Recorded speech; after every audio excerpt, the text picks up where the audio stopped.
Good morning, everyone. Welcome to For Goodness Grief. Good morning, Lee. How are you this morning? Good morning, Regina, and good morning, good afternoon, good evening to all of you, wherever you are. I'm well. How are you? I am well as well. Hey, Good to see you. you too. I don't see us live, and for goodness grief. Okay, we should be broadcasting to, yeah, I'm showing that Oh, we're there you are. broadcasting. Yeah, just hadn't shown up yet. There All we right. go. So let's Um, get the technology figured out, folks. We're playing with technology this we morning. are. So, Oh, and good morning, good morning, Phoenix. Phoenix Sky. Great to see you this morning. Glad you're with us.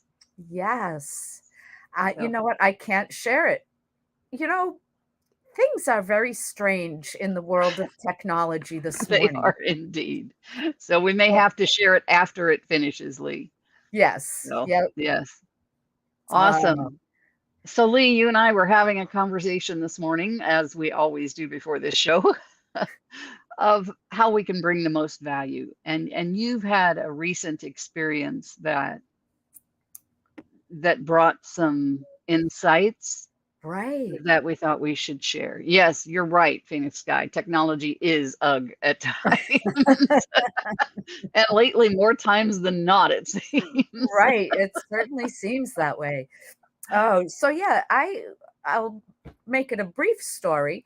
I have a neighbor who was both intellectually and physically challenged for multiple reasons. Young man, I'm not sure if he was 40 yet, uh, but he was living alone, and that wasn't a good space for him. We found a place for him to move to. He went a week ago, Tuesday, to a home, and his stress was through the roof. He just wasn't handling it well. Uh, this Tuesday, he died. And there could be multiple reasons, but certainly stress was a factor and his fear of all that was going on. And so we thought we'd talk this morning about stress and its impacts and share some resources for how to de stress in the moment. So important. And yes, stress literally can take our lives. Yeah. Um, Yeah. and it can cause, it can wreak havoc with our health in so many ways. Hmm. Um, but it's absolutely something that we can control to some extent, Yeah. right? And there are several modalities to do that, Right. not just one way, but there's several ways to do that. And it's important to find a modality that works for you, uh, Indeed. that you can use. We never know when stress is going to hit us. And it might just be a buildup of all kinds of things going on, Right. and you realize, oh, my stress is through the roof. But there could be a sudden incident that Exactly. catapults you into Yes. intense stress. So, And what are the and tools? some of the modalities deal with those layers of stress that we have and removing those, and some deal with just how to be present in the moment, right? And that being present in the moment is so de-stressing It because it's is. grief over the past, the things that you can't change, and worrying about the future, which you have no control over at the moment. Those kinds of things cause stress. When we're in the moment, we have much less of that stress. Right, right. Phoenix chants to help with stress. Ah, It's a good very one. good. That's another modality. Yes. I like box breathing. I haven't done it in a while, but Regina, you mentioned it when we were getting ready to go live. And Yes. box breathing is picture a box and pick a number. You might start at 3. As you get used to it, you can increase the duration of each breath, but you breathe in for 3. 1, 2, 3. Hold for 3. 1, 2, 3. Exhale for 3. 1, 2, 3. hold for 3.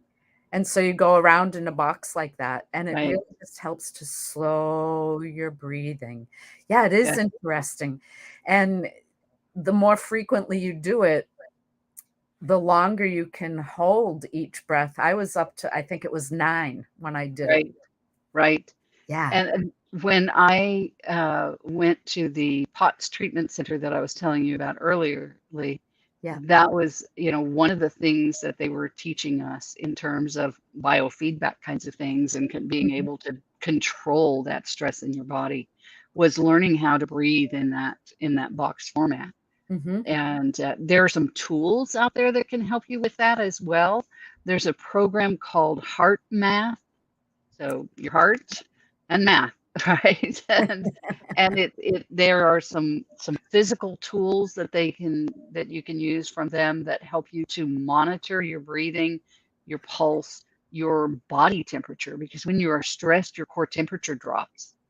And so one of the things is learning how to keep that temperature up where it should be.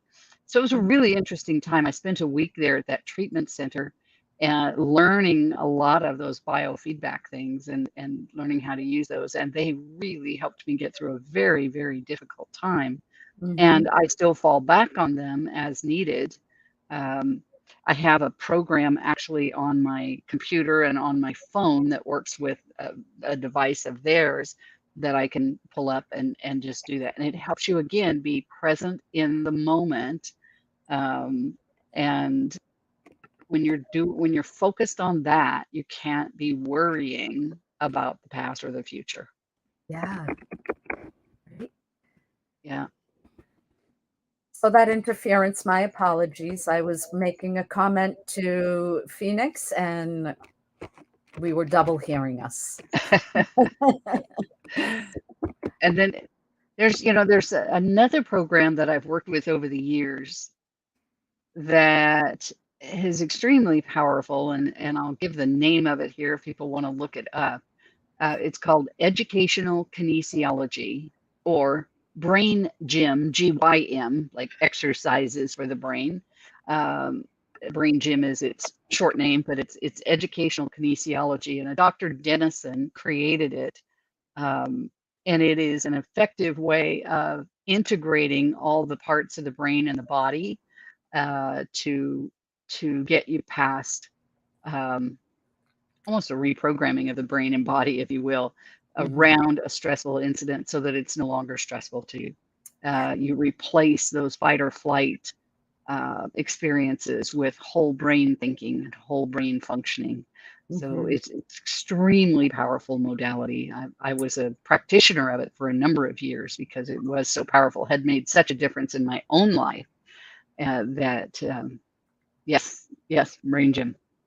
Sounds like Uh, similar, very different as well, but to EFT. Um, s- Similar basis, yeah, yeah. EMDR is what I meant. Eye movement desensitization. I never remember the R, but it takes, Repatterning, maybe. mm, I'm not sure. Yeah, I don't It know. takes all the fight or flight. I like how you just summed it up with that, Yeah, and settles that. You don't forget the incident, but all those like intense yeah, it emotions doesn't are gone. impact you the way it did before. Because the challenge is with our brains, our brain's job is to protect us, right? Right. And so when we experience something that is very stressful Mhm, and we have that fight or flight response, mhm. in the future, every time we come across something that reminds us of that, we go back into fight or flight. Right. And so what this does, it's actually called a repatterning. It removes that association with the event and puts in a whole brain functioning uh, with that, association to that event. So instead of going into fight or flight when something comes up that's similar, it Mhm. it allows you to continue functioning from a whole brain perspective instead of fight or flight. Let me give you a quick Which is example. crucial. I worked a lot with children when I was a practitioner of it. And I worked with this one little boy who was in a transitional first grade. So they didn't move him from first grade to second grade. They put him in this transitional class.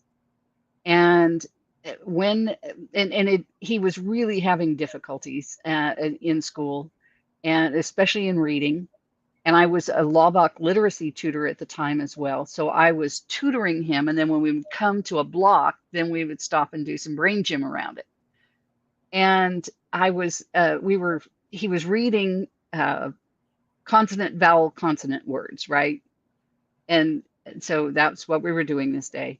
And he came to this one word and he sounded it out perfectly, but he was just really stressed and upset about it. And I said, yes, that's correct. And he said, but what about this letter?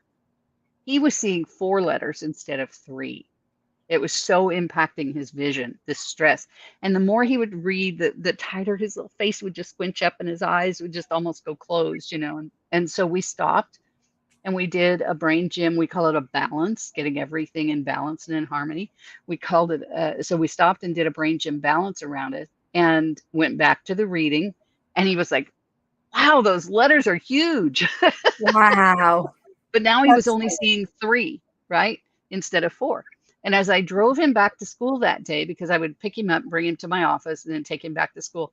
As I drove him back to school that day, he was like, wow, look at the size of the tires on that car. Wow, look at the size. Everything was bigger. Wow. Well, it turned out what had happened when he was in kindergarten, I think it was, or maybe it was in the first grade, I can't recall. But earlier on, he and his little buddy sitting in class next to each other, and they were supposed to be doing something in particular. Reading, I believe, was the activity. And they were chatting, 2 little boys, and they were chatting. And the teacher came over and slammed a book down on the desk in front of them and told them to stop and get back to work, kind of a thing. So now that's the fight or flight, right? Reading is fight or flight for this boy. Ooh. Because every time he goes to read, the brain says, oh, that's that fight or flight thing. Because that's what happened for him, is reading took him into fight or flight. And so we have these things that we don't even know, that we don't remember, we don't realize, we don't recognize the impact on us. But they are causing us to move into fight or flight and into those stressful situations, or stressful responses, I should say, when there's nothing stressful around us at the moment. Right. Oh, what a story. Oh, one of many. I mean, there's so many stories I could tell you that way. It's just amazing. Yeah. I'd love for you to share the one that you told me. Oh, yes. So recently, go ahead, please. Sorry, please. I think it's important too to have the things we can do that are inconspicuous. Yes. For those moments. And cost us nothing but attention. All it costs us is our attention. Yep. So there are times that, you don't want people around you to recognize that you are doing some stress relief, right? That you just, I want to show you a couple of things on that. So one of them is to take your forefinger and your thumb and put the tips together. And you're going to just gently make circles with your thumb around that fingertip. Now, it needs to be slow enough and light enough that you can feel the ridges of the fingerprint with your thumb. Okay. Now, what are you focused on, Lee? The feeling. The feeling. You're not focused on what's happening tomorrow or what happened yesterday, right? Right. You're focused totally in the moment on feeling that. And it just really helps you bring that focus back in and quit worrying about things that have been or aren't yet to come. And may never come, right? Right. And to just focus on the moment. Now, can you sit in a doctor's office or someplace, anywhere, and do this without people recognizing what you're doing? I was thinking of a board meeting, but yes. A board meeting, absolutely. Let me share another one with you that comes from the educational kinesiology world, and it's called Cook's Hookup. It was created by a man named Cook, and you're all hooked up while you're doing it. It's another one that you can do without people recognizing what you're doing. So what we're going to do is kind of make a figure eight, a vertical figure eight out of our body to get the energy flowing freely throughout our body. So I want you to cross your feet at the ankles. Okay, that's easy enough, right? We often cross our feet, right? So cross Mhm. your feet at the ankles. If you're in a place where you can do this without worrying about people seeing you or whatever, then I want you to bring your hands out like this, clasp them together, bring them back in and lay them on your chest. And while you're doing that, you close your eyes and you take some of those nice, long, deep breaths. Inhale through the nose, exhale through the mouth. When you inhale, put your tongue up on the roof of your mouth. There are acupressure points on the roof of your mouth. And so you stimulate those by putting your tongue up on the roof of your mouth and then let it drop as you exhale. Notice where the tension is in your body and notice when that tension dissipates, when your shoulders relax, when they're no longer hurting, when, wherever you carry your tension, notice it as it goes away. Where did you feel it, Lee? In my face. In your face. Okay, then Yeah. uncross your feet and your hands and just put your fingertips together just to lock in that relaxation. Okay, so how can you do this if you're in public? You can cross your feet and you can just cross your hands in your lap. No one is the wiser as to what you're doing. Do some deep breaths. You don't have to close your eyes, right? It's more powerful if you do because you're shutting things out. If you're not comfortable in that space doing so, just leave them open. Hmm. Okay, and do some How nice does deep breaths. crossing our hands and feet make a It's difference? about the energy flow. It's about getting the energy flowing in your body. Fascinating. Yeah. Cool. I do that one whenever I feel stressed. I do that one. That's a go-to for me. Yeah. Neat. Well, we've shared lots of good resources this morning. We have indeed, and there are so many more out there. You mentioned EFT. That's a good one. That's called emotional freedom technique. That's another one. Or tapping is Yep. often referred to. That's another good one. Works with meridians in your body and things of that nature. You don't have to understand the depth of it for it to work. Same thing is true with brain gym. You don't have to understand the depth of it for it to work, but it does work. Yeah. They both do. So Very cool. I watched an interesting experience. I was doing a summit, and one of our speakers was an EFT practitioner. Mm-hmm. And we had a host to actually kind of run things for us. Mm-hmm. And we used him for a demo of EFT. And it was so powerful because he was dealing with his relationship with his son. And within days of doing that summit and him doing that EFT process and working through some of those things in his relationship with his son died. And I think it made such a powerful difference in his ability to handle that situation, to deal Oh. with that situation and be in a better place than he would have had he not done the work around that relationship prior to his son dying. Yeah. Wow. Yeah. There's lots of help out there for us. That's for sure. Yeah. That's So we have a question. important What's to your go-to when you're recognize. stressed? Go Yeah. ahead, Lee. I was going to say, and important to recognize that you need to get the help. Absolutely. Whether it's helping yourself by educating yourself and finding a tool that works, or if you've got even a deeper stress, more intense, and reaching out to others for some help. Yeah. It is crucial. Like I said, when I got that POTS diagnosis, and that stands for postural orthostatic tachycardia syndrome. But when I got that diagnosis, I found that facility that I was able to go and spend a week there learning some more things to help me be in control of my body and my mental state. So, and its stress is a major factor in POTS. And I realized I've had it since I was a teenager, but it was never diagnosed until I was, until 2016, 2017. That's a few years ago, folks. Yeah. Just a few. Just a few. Thanks for sharing your wisdom with us this morning. Oh, happy to share. It's anytime we can help someone be in a better place, it's a good thing. That's right. That's right. So reach out to us, folks, if you have questions. Share your go-to for stress relief. And let us know your Yes, thoughts on what we've shared with you this morning. yes. And thank you for joining us. We really appreciate having you here this morning. Yes. Phoenix Guy, and we have another person with us, and I'm not sure who that is, but thank you for being with us. We really appreciate it. Awesome. Be well, everyone. Bye for now. Bye-bye. Have a great day.